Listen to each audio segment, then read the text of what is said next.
Welcome back to the Bill and Doug Show. Doug Lesmerises and Bill Landis, joined by a very special guest. It's Danny Davis of the Austin American-Statesman. He covers Texas football. We're doing it every week through the offseason, breaking down the Ohio State schedule. We did Ball State last week. We're now into week 2, September 12th, 7:30 Eastern. In Darrell K. Royal Memorial Stadium, Ohio State at Texas. Bill and I will be there. Danny will be there. Danny, thanks for sharing your expertise about the Longhorns with us today. Thanks for having me. It's kind of hard to believe that this is just around the corner, even though we have a little bit of time, but it's just around the corner. Clock is ticking. It's always ball time in Ohio and Texas, man. We know that. Like we can talk college football 365. Our first question for you, Danny. Ohio State was in this position in 2024.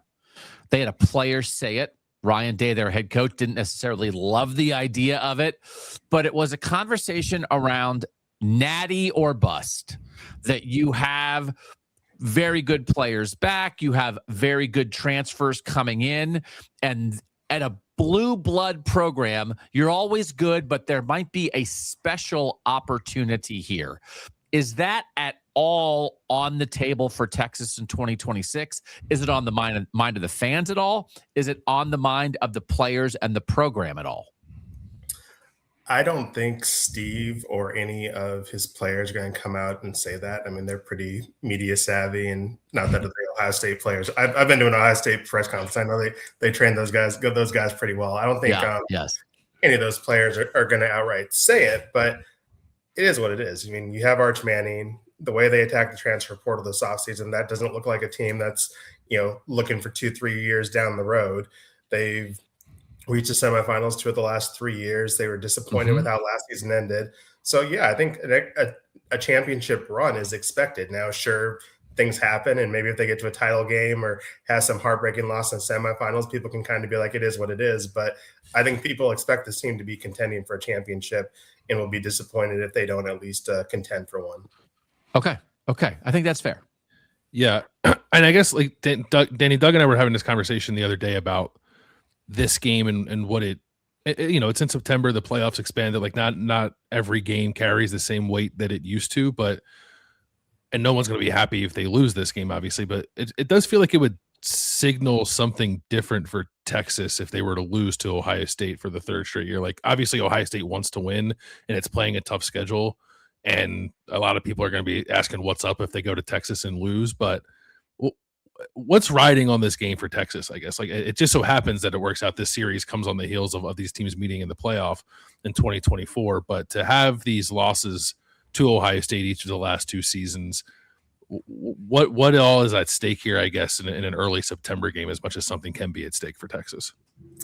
I think it probably depends on who you ask. I think if you ask Texas fans, with who Ohio State is, they want to win this game because they're tired of all the Buckeye fans arguing with them and chirping with them on Twitter, or the ones that are going to make the trip to Austin. It's going to be a lot easier to leave the stadium if your head's a little held higher after a win.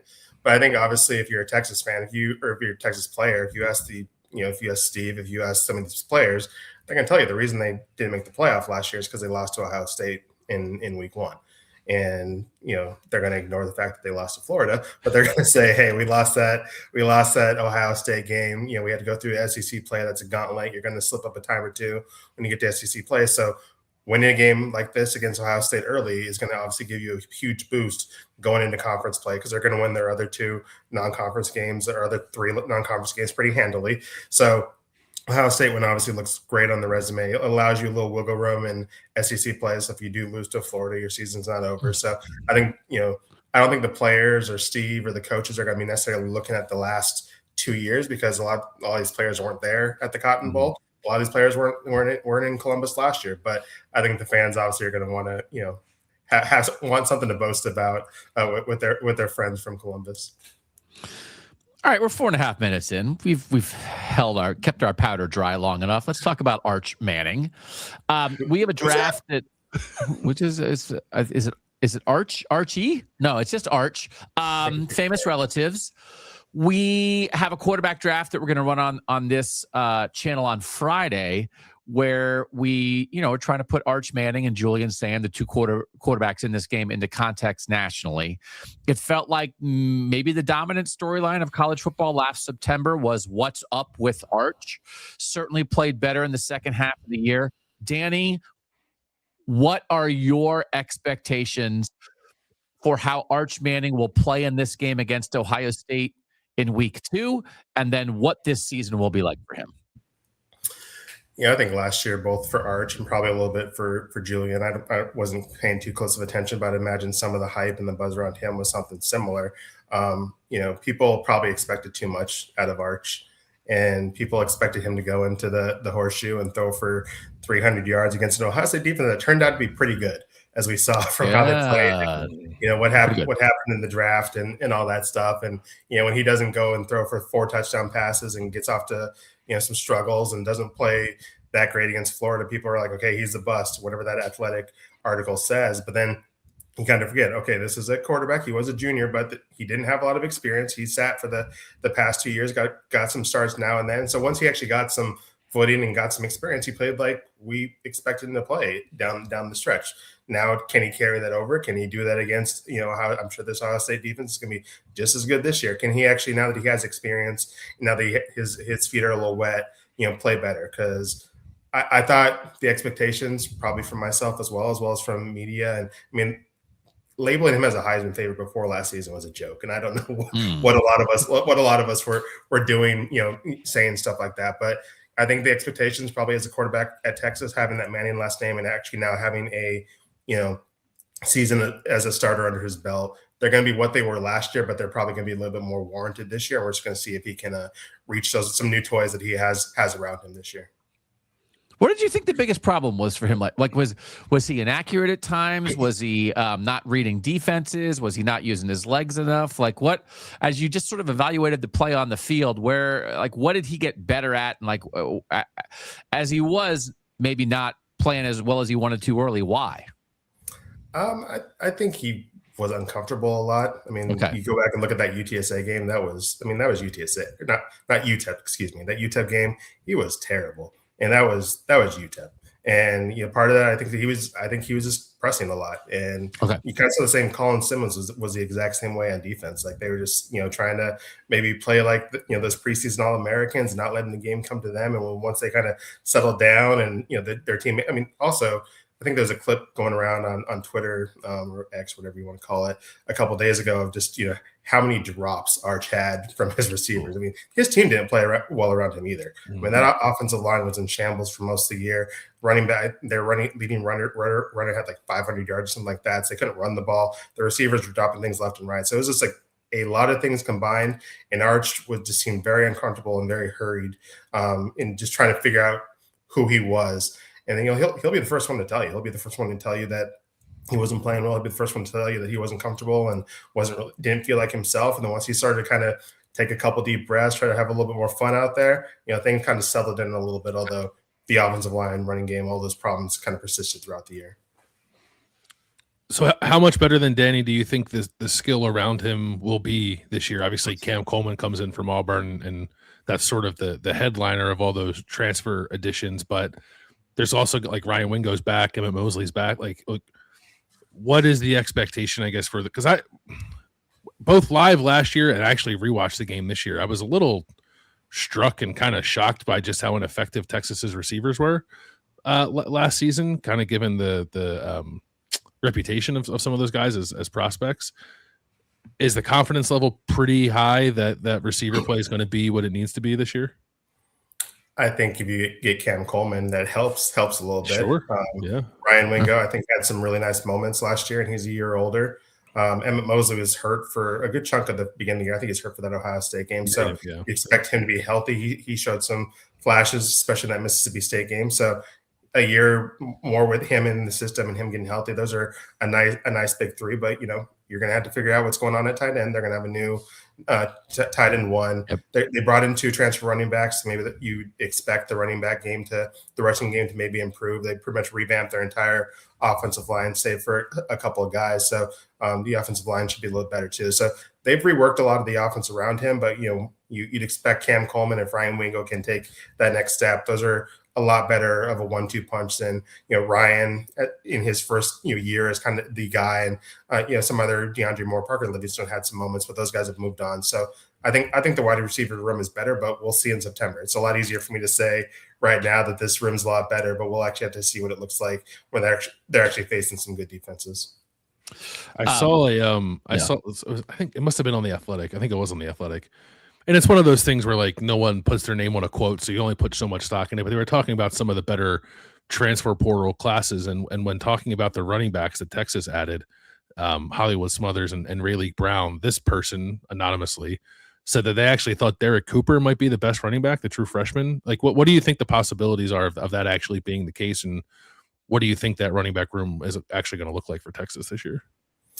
Yeah, I think Texas is high on Derek. He was a 4 or 5-star kid, but he's also a freshman. And it's one thing to be able to run the ball, but as we know, that running back's top job is to protect number 16 as well. We don't know how he's going to do in pass protection, and we don't really know how he is at catching the ball and stuff like that. And Texas doesn't go out and get those two running backs, so they feel that a freshman can be RB1. So I'd expect Derek to be in the mix. I wouldn't expect him to be the starter on day one when Texas State comes to town. But Texas is high on him, and I expect him to get some run. But those two guys transferred here for a reason. That's to start and be RB1 and RB2. So I would expect to see those two first. But Derek Cooper, they're high on him. I'd expect him to be a factor this season and more so down the road. Okay. That's interesting.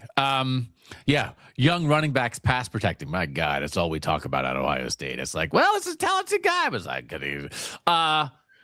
offensive line. Trevor Gooseby is like a dude, right? Left tackle, projected first-round pick.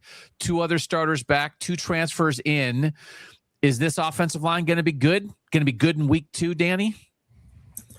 We'll see. I think Texas was happy to get Gooseby, Trevor back. I think that was kind of a little bit of a surprise, but in the NIL era, it's a little easier to commit some of those guys. Those surprises, it's raining money. What a surprise! Mm-hmm. Yeah, they do that at Ohio State too. But Trevor, is kind of a foundational piece at that left tackle spot. Melvin Snide was their big hit in the transfer portal. They're really excited about what he can bring. And then you see what some of those other guys can bring. Brandon Baker, he's their right tackle last year. They're moving him to a guard position this year. Connor Robertson, he's a 5th-year guy. He's kind of played all over the line. I expect him to kind of be a center this year. So see if that veteran leadership, helps out a lot. Or some of these other they got a couple other transfers coming in. So it's going to be a mix and match from what we saw last year. But Texas before this offseason under Steve had never gotten a transfer offensive lineman. I mean, the last one they got was 2019 when Tom Herman was still here. So obviously they knew that just developing these guys wasn't working. They needed to try to get some beef in the portal, and that's what they did. And we'll see if mixing that with the guys they're bringing back can have better results, because they definitely need better results up front. Interesting. I want to flip it over to the defensive side, if that's okay, Doug. But before we talk about any like the positions or guys, from afar anyway, I was surprised that Pete Kwiatkowski was fired as defensive coordinator, and now Will Muschamp is there. So why did that happen? Why did, because it just seemed like a pretty, I know like last year wasn't great in a bunch of different ways, but it seemed like a pretty successful marriage, and Texas prior to last year had some of the best defenses in the country. How surprised were you by that change, and what do you think this move to Will Muschamp will mean in terms of anything different for Texas's defense compared to last year? It's one of those things where I was surprised, but at the same time I wasn't, because I think after just how disappointing last season was, someone was going to have to take the fall, and that someone wasn't going to be Steve, and that someone wasn't going to be Kyle Flood, who's been with Steve forever, and that someone wasn't going to be Jeff Banks, who's been with Steve forever. So that kind of leaves PK, who was hired from outside when Steve got here, as kind of the odd man out. And the fact was he had 5 years here, and those were 5 good, for the most part, really good years. But sometimes you just need something different. And I think Steve just kind of wanted to mix things up, bring a different voice. It wasn't, the Texas defense was good, but it wasn't like it was the 85 Bears. I mean, there's still some issues that they had. So maybe you just bring in a new voice, you bring in some new ideas, you just breathe a little bit of fresh air into that room and see where that takes you. But I don't think there are going to be too many changes on the offensive staff. They did switch out their running backs coach, but defensively, if you're going to make a change, if you're going to do something after a disappointing season, the changes are probably always going to be made on defense. And so, unfortunately for PK, that kind of puts him on the top of the pecking order. And when you're Texas and you can go out and you can hire a Will Muschamp, or you can get a coveted defensive coordinator, that's a move sometimes you just make. But I think all of us were surprised when that news dropped. It kind of came out of nowhere, but getting a couple minutes to stand back and look at it, I don't think it's the biggest surprise in the world. So we do want to talk about defensive players, but now that we're on this thing a little bit, how much of a conversation is there around whether Sark should give up play calling on the offensive side of the ball? That was a big conversation at Ohio State once upon a time. Ryan Day did give it up in 2024. Is this a daily discussion around Texas, or is it not something that people are worried about? I think it depends on who you ask. If you're gonna stop at a Texas press conference and ask Steve, it's a non-starter. Like, he's not going to discuss it. He's very adamant that he's the play caller. I think he has the support of the administration, but I think there are some rumblings both locally and nationally about should this happen. I think as you mentioned with Ryan, I think the trend is pretty clear. It's very hard to do both, and I think to be honest, I think with the way my personal opinion is, with the way that what college football is these days, like, it's really hard to be the head coach, the play caller on offensive and defense, and also, the buck stops with me, general manager, and have, all these transactional stuff go through you too. Like, it's just a lot to do. And sometimes, you got to swallow your pride, and Steve's a very prideful person and thinks that his way is how things get done. And he's had some success, and he definitely has a resume to back that up. But sometimes I think, it doesn't hurt to, swallow that pride and give up play calling. But, Steve, there's a reason why, his assistants have all been with him for a while. They all kind of believe in his system. He's not really bringing in people to necessarily challenge him offensively, or, pound the table saying we should do this way or that way. And I think I'd be very surprised at any point this season he gives up offensive play calling. And, if there's another disaster, another disappointment, maybe this is a conversation for next offseason. But I think Steve's going to be, in charge on the headset this year. Okay, interesting. Bill disagrees. Bill disagrees. Bill wants him to give it up. Yeah, I think he should give it up. I think he should give it up too. But I also don't get paid to make those decisions. And yeah, he doesn't care what I think. So that's right.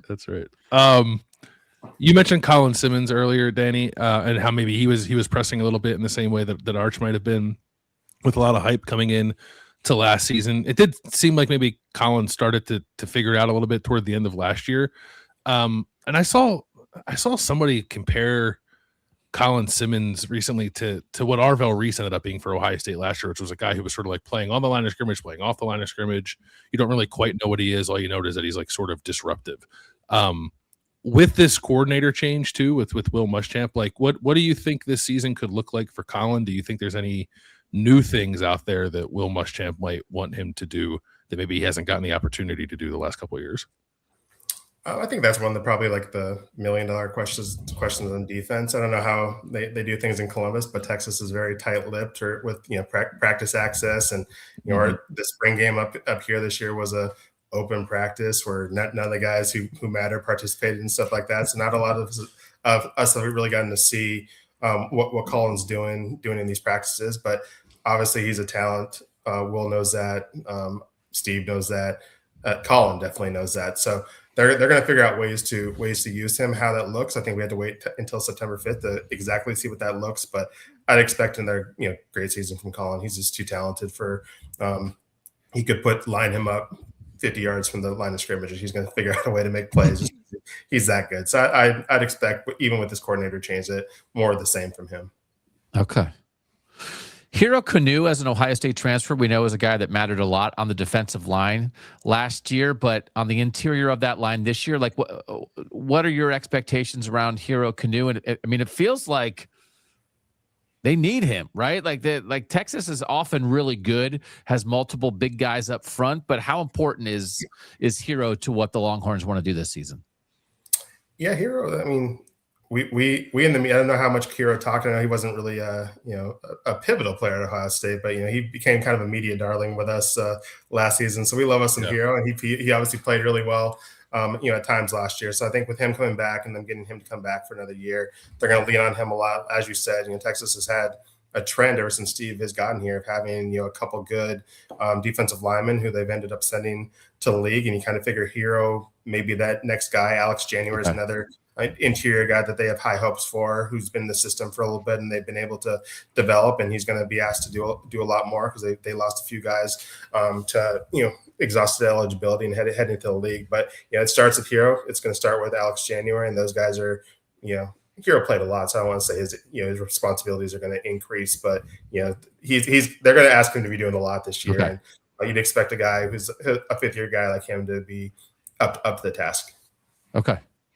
A lot of soccer conversations with Hero while he was at Ohio State. The few times that he did media availabilities. Another guy, Danny, that I think Ohio State fans are at least somewhat familiar with, because when he first went to the portal, there was a thought that he might want to come back home and play here in Columbus. He's from Pickerington. Rasheem Biles, who Doug and I watched a lot when he was at Pitt. Incredibly disruptive player. How important? I'm wondering about, obviously Colin Simmons is Colin Simmons, but then who's the next sort of guy you need to circle, the guy who's going to be a disruptor in a similar kind of way? And to me, it seems like that could be Biles in this defense. Is that how people are viewing him? I think so, because this linebacking core for Texas is going to be completely different. I mean, Anthony Hill is in the league now. Leongo Lafau transferred to Colorado, I believe. Those were their two starting linebackers last year. Ty Anthony Smith is back, but he had limited playing time. So you bring in Rasheem Biles. They got another kid from Florida State transfer over. So I mean, those are going to be kind of your linebackers that you're dependent on, and that's everyone knows linebackers, in addition to having to step up on the field, now that they're on the headset too, and they're having to have those responsibilities. So Rasheem's going to be leaned on. There's a reason they went out and got him. He was the number 2 linebacker recruited in the portal this offseason. So obviously the talent speaks for himself, and he's going to be, we got to talk to him a little bit at Texas's last media availability. He told us a funny story about he's already got 15 parking tickets at Texas, so he's needing to figure out these parking cops. But as long as it's not Georgia and they're not speeding tickets, that's all that matters. His car is parked when he's getting in trouble, not necessarily when he's driving. But he's he's going to be a vital part of this defense, just because Texas, as we saw with Anthony Hill these last few years, leans heavily on his linebackers, Jalen Ford before Anthony, and so Rasheem is, I guess, the next guy up with Ty Anthony Smith and some of those other younger newcomers. It's just interesting to me. Why did Lafau transfer to Colorado? He had a bunch of tackles against Ohio State last year, right? He's a starting linebacker to go to Colorado. Was that a surprise? Was Texas thinking we want to upgrade here? It's okay if you leave. What was the deal there? I mean, why does anyone transfer any these days? But I think Leongo is a little bit of a style mismatch, and I think Texas will be also the first one to tell you that they tried to recruit over him for the past 3-4 years whenever he got onto campus. So I think when he saw his chance, Texas got a 5-star out of Georgia linebacker Tyler Atkinson this past recruiting cycle. I think he kind of saw the writing on the wall and used his leverage, and we'll see what he does at Colorado this fall. Okay, is Texas? Will Sark play young guys? When Texas gets a 5-star freshman, is there a chance they're going to be on the field and contributing in year one, or would that be unusual? That's not usually how Sark plays it.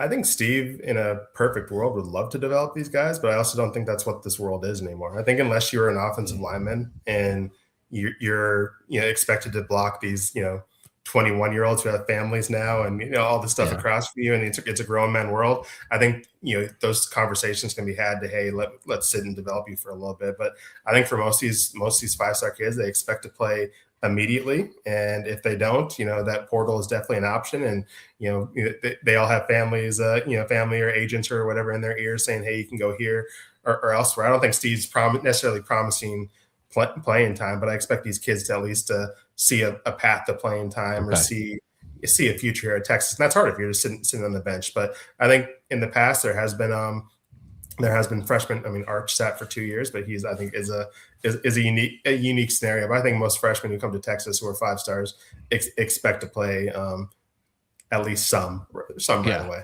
That sounds like Ohio State. Sounds like Ohio State too. Yeah. Sure. Yeah. This secondary, Danny, some new faces in there. Seems like maybe some younger guys stepping up too, who have been in the program and not necessarily your transfers.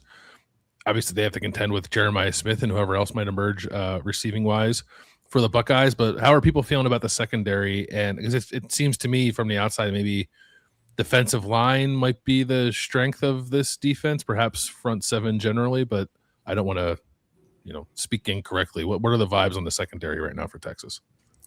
I think you're correct that I think the hope right now is you kind of hope that front seven just makes life hell for Julian Sand or whatever quarterback they're facing while this secondary kind of matures and kind of gets their foot under them, because you do lose a Michael Taft to the league. He's in Miami now. You do lose a Manny Muhammad, who has had some moments against Jeremiah last year, who's now with the Bears. But Jelani McDonald, he was their leading tackler last year. He's going to come back to be a senior safety. That's someone they're going to rely a lot on. Grayson Littleton had some moments last year as a freshman. He was a nickel last year. They may move him outside if they don't keep him at that nickel position. So you do have some talent. This is Texas. They went out and got a kid from Rutgers last year that they're pretty high. Bo Musgrove, I think is how you pronounce his last name. Yep. Who they're gonna expect a lot on at the corner position. So they do have talent, but I would say probably I'm a little bit more confident in their front seven than their secondary. But that secondary is going to have some time in non-conference play. Aside from the Ohio State game, that's not going to be easy. But they're going to have some time to kind of get their stuff figured out before SEC play. Okay. I just Texas and Ohio State is such a great national matchup. There's so many things in common. I think that these two programs have as athletic departments, as football programs with huge resources in states that love football. But like the thing that separates Texas and Ohio State right now is like Texas changed conferences and has had to do something new a little bit. What are the vibes around being in the SEC? Do Texas fans love being in the SEC? Do they hate being in the SEC? Do they long for the old days of the Big 12? Or are they glad that they've sort of landed in a conference where they are absolutely right in the middle of everything that happens in college football? What are the vibes around this fairly recent move?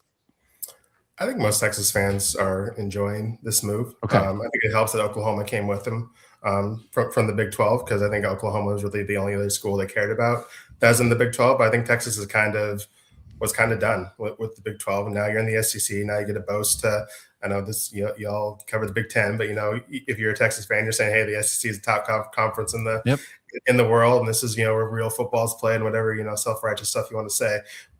And this is also year 3, so this is like new stuff. Like Texas gets to go to Tennessee this year. Like that's never happened before. Texas gets to go to LSU, and a couple years ago, Texas was supposed to play a non-conference game in Baton Rouge that got canceled by the pandemic. So this is going to be a new experience for them. Texas fans got the A&M rivalry back, and that's a big deal for this state. So I think right now there's still a honeymoon phase where Texas fans are going to do a lot of cool new things and go to places they haven't gone to last year. I mean, Georgia was fantastic. Going to Georgia last year was fantastic. Going to the Swamp was a very cool experience. Even though Texas lost, the fans probably didn't enjoy the walk back to the parking lot, but the game itself was really cool and being in that environment. So I think that part of it's awesome. I think just being in the SEC and getting SEC football, it's a lot cooler. I think to play. Hell, the Mississippi State game last year was a lot of fun. But it's going to be a lot cooler to be playing Ole Miss in the middle of the season as opposed to, no offense, Kansas, even though Kansas gave Texas way more hardships than it should have the last couple of years. But I think Texas fans are enjoying playing SEC, being in the SEC and playing SEC football. Okay.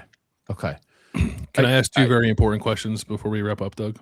Is it a barbecue question? Go ahead. Yes, that's one of them. The first one is, how hot is it going to be in Austin in early September when we're coming down there? And then the second question is, where should we go get barbecue? Well, I know this is a touchy subject because apparently some people are still upset that Texas wouldn't move that game last year to Sunday night. But I think if you're coming down to Austin for this game, which I would definitely recommend, if you can afford these astronomical tickets. I'm glad we get them for free because I can afford what these ticket prices. Yeah. But it's going to be fine at night. It's still going to be a little warm, but God, that game was at noon and in the middle of September. There would be passing out in the stands. Someone was always Texas fans were being a little like Texas fans are resurfacing some clips from Will Anderson at Alabama saying, this was, DKR was the toughest crowd he ever played at.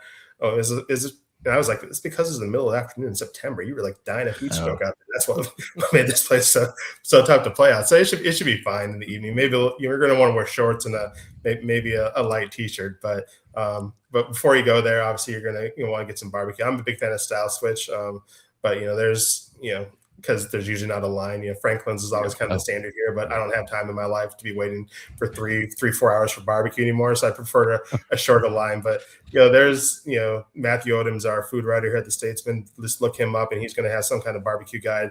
It's going to have 20 places that you're going to be more than fine with.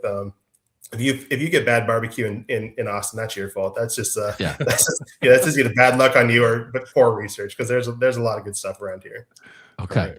I do want to ask before we let you go, this home field environment, you just mentioned what Will Anderson said a couple of years ago, like a night game, how good is it? Is it good enough that it can affect the outcome of the game? Because to be honest, over the years, I've sometimes questioned how good the home field advantage is in Ohio Stadium. A lot of other people think at times it's great.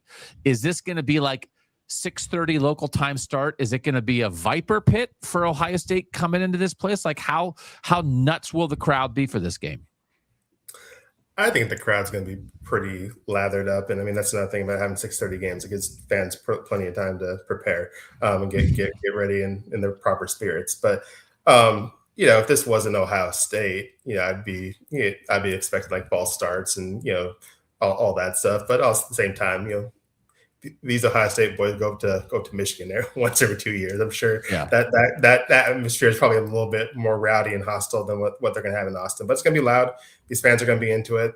This is going to be a marquee game that probably the best home game on Texas' schedule this year, since they have to go to A&M and Oklahoma as a neutral site game. So I mean, this is going to be the game circled on a lot of Texas fans' calendar. It's going to be their first big game of this season, because you'd expect them to kind of roll past Texas State in week one. So I'd expect to be pretty loud and pretty hostile, but it's also, I wouldn't expect Ohio State to necessarily, fold in these environments. I'd be probably a bit more worried about the heat than I would be the actual crowd noise. Okay. All right. He's Danny Davis. You can find his work at statesman.com covering Texas football. I think this is like one of those, right?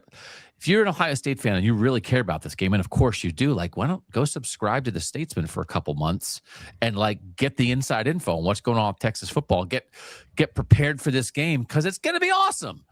They've played 5 times previously. This will be the 6th matchup. Never has an Ohio State or Texas team been ranked outside the top 10 when they have played each other. It honestly has been one of the best national series in college football, and we're excited for this one.